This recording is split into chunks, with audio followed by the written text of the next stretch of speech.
Hi, everyone. Thank you so much for stopping by. I'm going to be creating a really fun card today using some mixed media for the background, and I'm going to be using the gorgeous red rubber Floral Easel stamp set. This is just absolutely stunning. The artwork on this stamp set is just, I could not wait to use this set. And it works so beautifully with the whole collection with this release. And you can see there's a coordinating die set. That die cuts out absolutely every stamp. So it cuts out the sentiments and all of the different imagery that's part of the Floral Easel set. So just so gorgeous, so fun. So many things you can do with this set. It's very versatile. So like I said, I really wanted to use some mixed media to create a background. And for some reason, I don't know what happened to the footage of me ink blending, but I ink blended some vintage photos, some Uncharted Mariner and antique linen distress oxide inks onto some paper. So that's really easy to do. You've probably seen tons of ink blending before. I just took a piece of heavier paper and blended on those three colors of distress oxide inks. And then what I wanted to do with this paper is I wanted to do a little bit of wet media, wet product on top of the dry distress oxide. So what I did was I took my tonic non-stick mat and I put it onto my table, and I just took my different ink pads, same three colors, and I put them onto that nonstick mat so that we get that beading, that really nice beading happens. So you can get some really cool effects.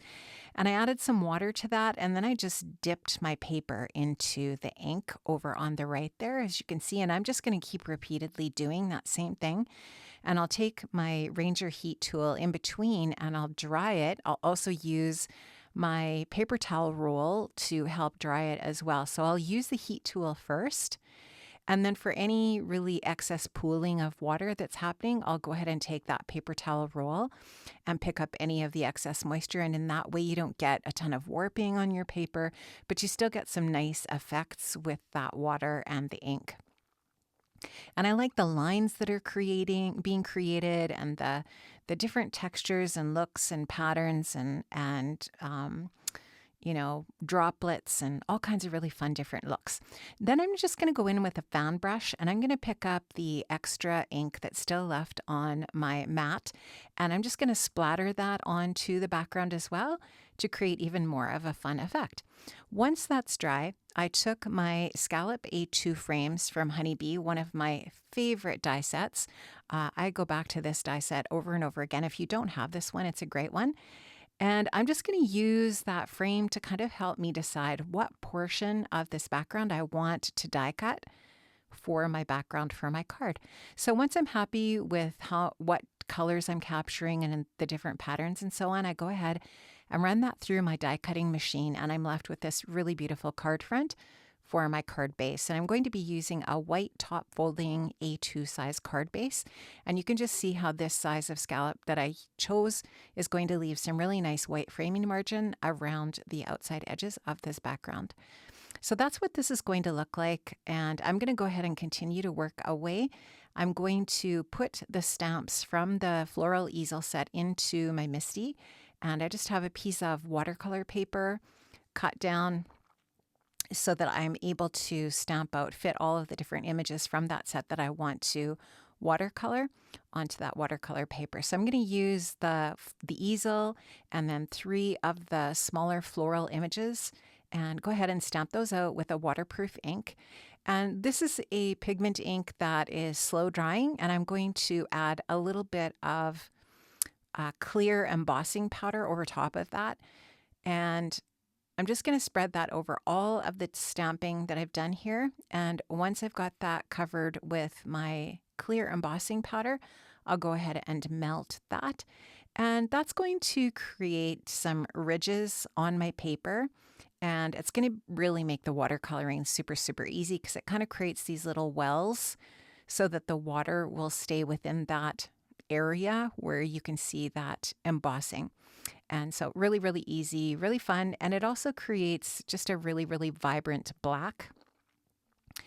Now I'm going to take the Distress ink, not oxide, but Distress ink re-inkers in the same colors that I've used of oxide ink.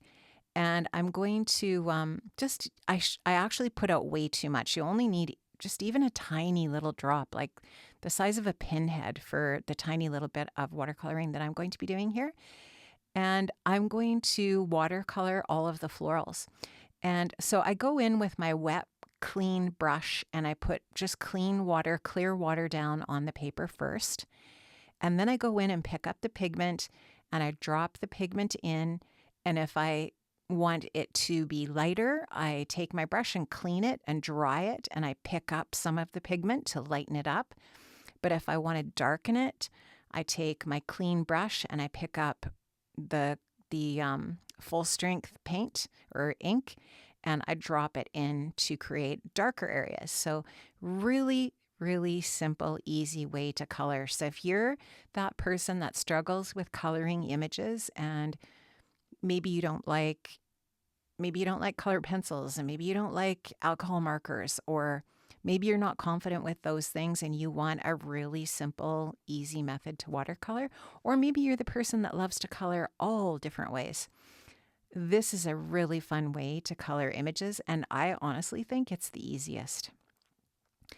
I wanted to do a combination of the orange and blue flowers in all of the different areas.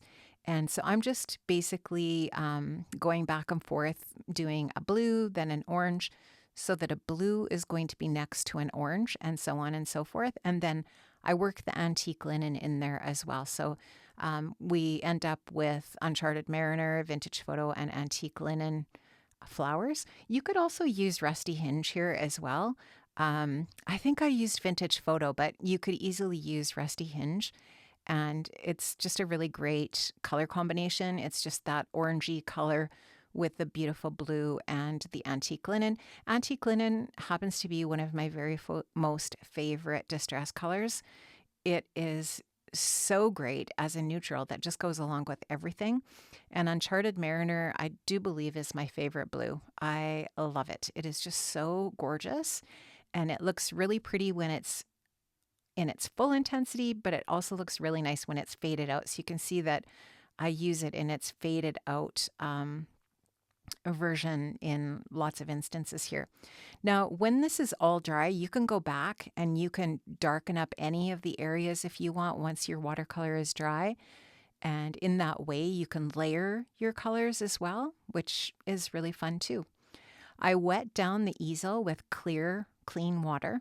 And then you can see here I went in with the antique linen. Now I'm just going to darken it up a little bit.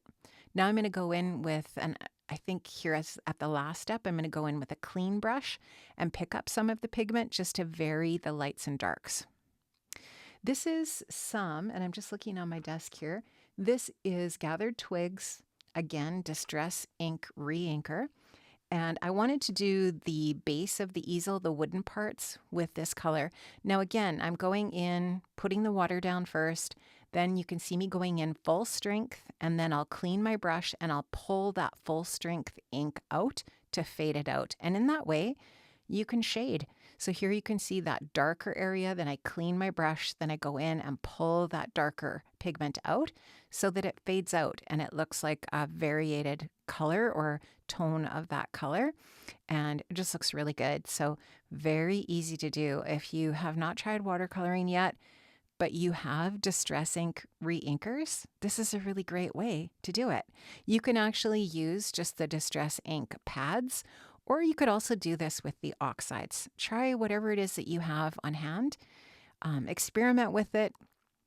I love to use just like actual watercolors too, but you can use anything. You can use your Caron markers. You can use whatever you'd like. This is the Lovely Layers Herb Garden die set. I wanted to add some other die cuts here in white. So I took some of these foliage pieces from this set and I die cut them. I wasn't really sure which pieces I was going to use, but I knew that I wanted some white pieces here. And what I ended up doing was I cut those apart for just like some little tiny sprigs. And you'll see how I use those here in a minute. Now I'm just going to use some foam tape. This is the Altenew 1-inch foam tape. And I'm going to just back my card front here with this foam tape to give it a little bit of dimension. So I'll just trim this out with some scissors that are Teflon so that the foam doesn't stick to them, which is handy. Take that release paper off the back. I'm going to take this partially off camera here so that I can get my head over it, and I'm just going to center that onto my card base here. And I just love that white margin around the edges. I think it looks really nice, and it's going to coordinate nicely too with these white die cuts that I'm accenting the colors with here. And I'm going to do some white splatter too, and that's going to look really nice here with the different white bits. I'm just taking some foam squares and I'm going to add those onto my die cut piece here for my floral easel. I also am going to use some foam strips for the legs of the easel. And in that way, I'm going to get quite a bit of dimension. You may be that card maker that doesn't like to add a ton of dimension to your project. You certainly don't have to do that. You can definitely glue any of these pieces down flat. It is totally whatever you'd like to do. If you're hand delivering the card and you like dimension, it makes sense to add the foam adhesive to your project. If you're mailing it and you want to avoid the extra charges for a thicker card, you could definitely just glue these down with your liquid adhesive. Now I'm just going to take the release paper off the back of all of these different little foam bits and add this onto my card front. And I really like how this looks. I think all of the different imagery that's part of this collection is so pretty. I love that the sewing machine is really cool, and I really love that floral cluster of paint brushes as well that's part of this set. That's so cute too. So you can combine these however you'd like and just create some really fun projects. So now I've got all of these little embellishment pieces here that I've die cut with the coordinating dies with Floral Easel, and you can see how those are just going to layer nicely over top of the different areas here. So again, I'm going to add even more foam adhesive, even more dimension, just because when I'm creating these embellishing clusters, I like to do that. I like to have a little bit of space between my layers. I think it just looks more effective that way. But again, it won't look bad if you choose not to use the foam. It'll still look great. And it's nice to have those options with these different coordinating stamps to create these. Now this piece here that I've got at the top, I end up cutting that in half. Not sure if I show that on camera, but I just slice it right in half, I believe. And then I split it so that I put part of it at the top. And then here you can see the other half of it here. I'm going to put my honeybee glue on it and just stick it in behind there. And that's just going to add just that little bit of an extra layer and interest behind there. So we've really got some fun layering going on here. And look at that great background. I love the inking. And even though some of the cool parts of it got covered up, that's fine. It's just really, I think it looks really cool. Now I'm going to take, like I said, these sprigs from the herb garden set, and I'm going to just cut them apart, and then I'll just use them, you see here, just to poke in behind. And that's just going to create a little bit of extra. And I love that white. I think that almost creates like some white space and sort of like a little place for your eye to rest. I think it looks really nice. And now you can just see the logical spot for our sentiment, which is right on that easel. So I'm going to just finish up gluing down my little sprigs here. If you haven't heard me talk lately about how much I love the honeybee glue, it is so good. And I actually need to get another order in for more honeybee glue because the winter's coming here in Canada, and we don't order glue to Canada in the wintertime unless it's okay to freeze. I actually forget. Honeybee's glue might be okay to freeze. I forget that. Now, the Floral Easel set has so many great sentiments.